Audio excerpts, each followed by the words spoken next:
I'd have to say the worst day for a dog owner, and I don't know if anybody disagree with me, is that last day when you have to decide it's over. You know, there's a reason it's called man's best friend. And you'll know that once you complete the journey. Training's a part of it. The experiences that you share in the field, you don't share those with just anybody. You may have your hunting partners, but when it's all said and done, that bond is extremely strong.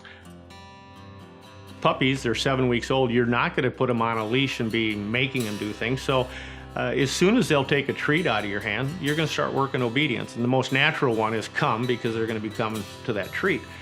But literally, within a 10-day span, these puppies will be able to know to come, sit, stay, heel, down, place, kennel.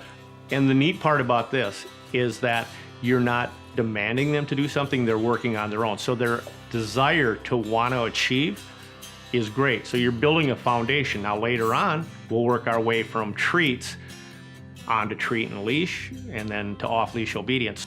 You can either have control or the dog can have control. So really 99% of the time, any problems you're going to have with your puppy or your dog later on is a result of the foundation that you already started when they were young.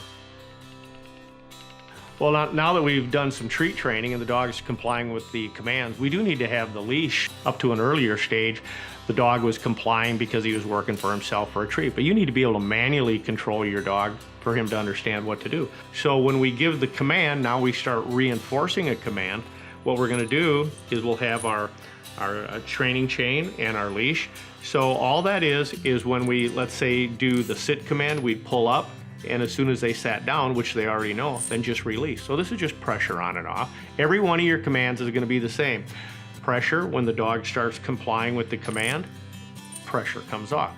So it is really this easy because your dog already knows the commands. So this is just your way of being able to manage the dog in an environment where later on you're going to go to the remote collar and have total off-leash obedience. All your basic commands are going to be used with this particular type of equipment. Come, sit, stay, heel, down, place, kennel. And if you have a pointing dog, you do want to admit one of these commands. You wouldn't teach them to sit, you teach them to stand up, or we call it whoa. And this isn't something that you want to hurry. I want to make sure that my dogs know all of these commands by heart.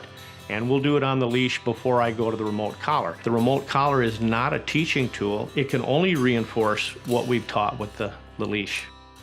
Every dog wants to run with the wind in his face, happy. If you don't have that, off-leash control, that dog is relegated to be on a 6-foot leash the rest of his life. That's not freedom. We're delivering freedom to that dog.